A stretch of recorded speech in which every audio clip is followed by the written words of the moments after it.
Greetings out there in YouTube land. This is Morris, man. As always, I thank you guys for coming to my channel. I'm going to do a video because I did a video recently. Actually, it was a repost. Songwriters beware, and I talk about how to avoid certain things as far as you being taken because people think that people want your songs. Sorry about that. So I shared a story about, and I didn't fully elaborate on it. I thought it would be a good idea to kind of unfortunately explain the full extent of this story. My very first song that I penned, I went through a publisher. She turned me on to a gentleman by the name of General Crook.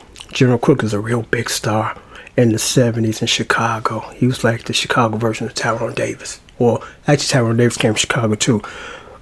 Johnny Taylor. So she forwarded me on to him. He liked what I did, but he had just finished recording his album, so he couldn't use it. So he recommended or forwarded me over to L.V. Johnson. That was his name. He was a blues guy. Really good singer too. So L.V. Johnson liked one of the songs off the demo. So we worked on, recording on him, which he did. And the album was never released because he passed away before it was released. Now here's the interesting story.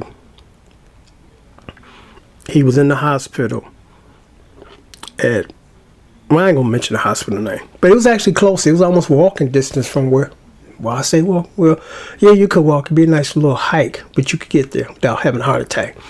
But he was in the hospital, and his girlfriend at the time had went to go see him. This is a small word because my wife knew her on a professional level and had worked with her on a professional in business. And he was in the hospital, and she had went to go visit him. Now this had to have been in the late 80s, maybe early 90s, because that's when I lived in Chicago, Illinois, and I had a Cadillac Seville, and the Cadillac Sevilles had this emblem on the front of the hood, and it was kind of a circular thing with the Cadillac emblem. And this is before these companies got, I guess, authorization to reproduce Cadillac's image. But before they were doing that, these stupid idiots were stealing the emblems off the hoods of the car. They stole mine. I had to replace it because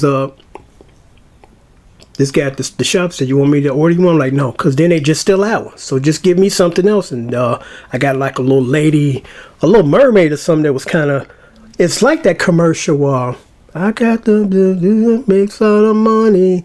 And you see the dude in the car singing and the little ornament on the hood singing. It was that ornament. So they stole mine, And she was driving the Cadillac. And she pulled up into the parking lot of the hospital on her way to see him. And there was some fool in the parking lot that had a gun. He wanted the emblem. And when she got out the car, he shot and killed her. They did catch this fool. And again, it's a small word because the guy that was responsible for that, his cousin lived on my block.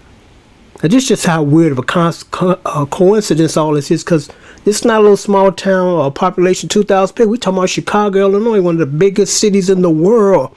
And the fool that did it, cousin lived on my block. Should I expound on the cousin? Yeah, I'm just gonna take a brief moment because I'll never be able to mention this story any other time in the contents of the story. When these people first moved on the block, nobody liked them. And I'm going to say this, and I'm just going to say this. This is not prejudice towards any group of people or their culture, but the truth is the truth. And I try to put it as delicate and as respectful as possible. Everybody that lived on my block at that time were working class people. Everybody, with the exception of a few people that had retired from working 20, 30 years, everybody got up in the morning and went to somebody's job. Everybody was paying their mortgage out of their pockets through their jobs that they had. This was the first group of people that moved onto our block. Section 8. No jobs. Hanging around all day, standing around all day, doing nothing. And the hygiene was just ferocious. It stunk in their house. They were dirty. They were smelly. Hair not combed. And of course, I can imagine, because I was a kid at the time, the people that owned houses on that block was not happy about that. It was like, this is the beginning of the end. Our little safe haven has been invaded by a certain type of person. Again, I'm not stereotyping. I'm not, bashing a certain group. I'm just telling you the truth. I'm telling you as it unfolded. I don't have no prejudice towards this story or bias or anything. I'm just telling you the truth. And I remember, and I'm going to make this short because I'm talking about something else. I remember the run-in that my family had with them personally. I was outside playing, and the guys, the people that moved in on the block, they started harassing me. I think they was trying to take my baseball or something like that. So I went home and I told my mother. And my mother went down there and she tried to reason with the lady. Your kids are kind of trying to roughhouse with my son. Could you please stop that? And she kind of like, that's not my problem. And I never forget what my mother said. It's not your problem? Fine. I'm going to go home, go get my big sons, and send them down here, and they can deal with you. Then she changed her demeanor and changed her attitude. Okay, well, I tell them to leave him alone. Thank you. I shouldn't have had to do that. I shouldn't have had to threaten you with more violence because you're trying to give me violence, I'm giving it back to you. My mother didn't play that. My daddy didn't play that. As I think back, even more love for them. Even though there was always love for my mother and father right out the gate, but I'm like, I think back on things that they did to protect us, because I guess that lady thought my mother was just a quiet, docile woman. And my mother was, but when you tested her, she gonna stand up for the challenge. It's like, I ain't dealing with this bullshit, If you don't stop this, my big boys come down here. You don't want that. Trust me, you don't want that. You do not want that. But that was the cousin of the guy that killed the lady who was dating the guy that I just recorded, or he just recorded one of my songs. And I think within 2 weeks after she was murdered, he died. Because he had diabetes and he had a blood clot, and I think he was just recovering from that. And I personally think, but I'm not a doctor, I'm not 100% sure, this is just speculation, I think that just took the rest of the life out of him. He felt he had nothing else to live for because he was in love with that woman.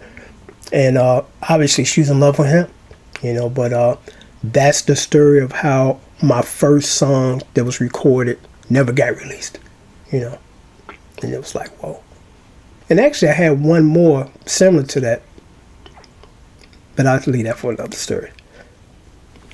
But I just thought I'd share that story with you guys. It was unfortunate because he's a very talented guy. There's a lot of talent everywhere. It's just a matter of it being noticed, being respected, and being put out there with a sense of dignity. Because if you hook up with the wrong record company, the wrong publishing people, you can get fucked for a lifetime. And let me just say this in regards to the statement that I just made so it makes sense to you. One of the first publishing deals that I almost got, technically, yeah, we got it. Well, we were going to seal the deal. They liked what they heard. We went down there with a demo. A friend of mine that had did computer work for that company, he said, man, y'all got material. I can get to the guy. So he got it to the guy, and the guy was impressed. 2 days later, the guy contacted us. We sat down, listened to it again, and we talked. And he said, "Here's a contract. Look it over and come back, sign it, so we can get this going." So we took it to a music attorney, and the music attorney was like, "No, So many stuff. So he got a pen out, started circling stuff. It's like, you don't want this, you don't want this. We're going to negotiate to get rid of this. We're going to negotiate to take this down. And one of the clauses in there was, and this is so tripped out because it's like, man, I would have never thought about nothing like this. And again, I'm gonna try to make this short. Say for instance, we signed with this company, production company. They also had a record label, and we start making money with them. You know, as a result of the venture that we partake of in, us and the company, we made money out of this venture. Now, say for instance, we took some of that money that we made, and we was gonna make a lot of money. You know, actually, we did make a lot of money. So, but it was somebody else because we went somewhere else after that contract collapsed because they thought they was gonna screw us, and we was like, we're not having that. I'm not starving. I'm not homeless. Okay, or stupid. So. The money that we made from them, we take some of that money and invest it in a franchise Kentucky Fried Chicken, was stated in the contract. And they put it in a way that it's hard for you to read it. That's why legal jargon is legal jargon. They don't want the average person reading it and comprehend it. You got to go pay somebody. That's the other thing. They want to stick a middleman in this. You got to go pay somebody. Could you read this for me and interpret it? Now, could you represent us on our behalf? You know, that's why they do that. You know, because they don't want you walking in there reading it, comprehending. It's like no or yes. You know, they got to insert themselves up into the mix. So if we were to make money and then open up a Kentucky Fried Chicken franchise, the money that started this venture, which is considered called the original money, now when you put some of that money here, if this venture started to make money, the original venture started to make money from that venture. And you say, how could that be? These two ain't got nothing to do with each other. According to the contract they written up, the original money, if it's taken somewhere else and you're making money off that money, again, like I said, if you open up Kentucky Fried Chicken, then they're entitled to a percentage of any profits from this company because it started here. And then you take this money and then flip it to another company or another business venture. They're going to get a percentage of that. So it's never ending. They will be in your pocket until you die if you continue to make money with these other ventures from the original money. I'm like, what the fuck is that? Really? So you're not getting paid enough here? So now you're going to get paid here, you're going to get paid there, and you're going to get paid there. As how deep I go is how deep you're going to get paid. And this could be 30 years later. And that still contract will hold up in court. So it's like, no thank you. And the other one was, and this is a standard thing in any record company, unfortunately. But I understand they're covering their back because they do invest a lot of money in you, you know, so they don't want you to crash and burn because if you do, they lost a whole lot of money that they can't recoup.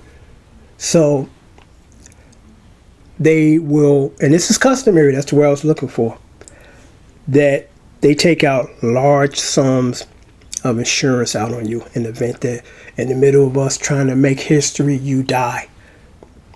And there goes their money. You know, so that makes sense. But here's the scary part, and it's true. I kid you not. There are some record companies, and these are the shady ones, of course, but some of the big ones, you become more valuable dead than alive because you really haven't sold any units. So something will happen to you. I'm just going to leave it at that. That they will cash out that insurance policy on you. That's all I'm going to say. And I'm sure you can read between the lines and pick up what I'm saying, you know. But I'm not just going to come out and say it on the videotape. But you get the idea. You know, you get the idea. So I'm going to sign off now. I just thought I would share some of these stories because I think they will be very helpful to you guys. You know, if you are trying to pursue a music career, you have a little knowledge as far as how does this business work, because you need to know, or at least go get somebody that knows the business, because if you don't, that could be the difference between making a good living doing this or being hard for years, you know. On that note, I'm signing off. Till next time, take care and thanks for watching.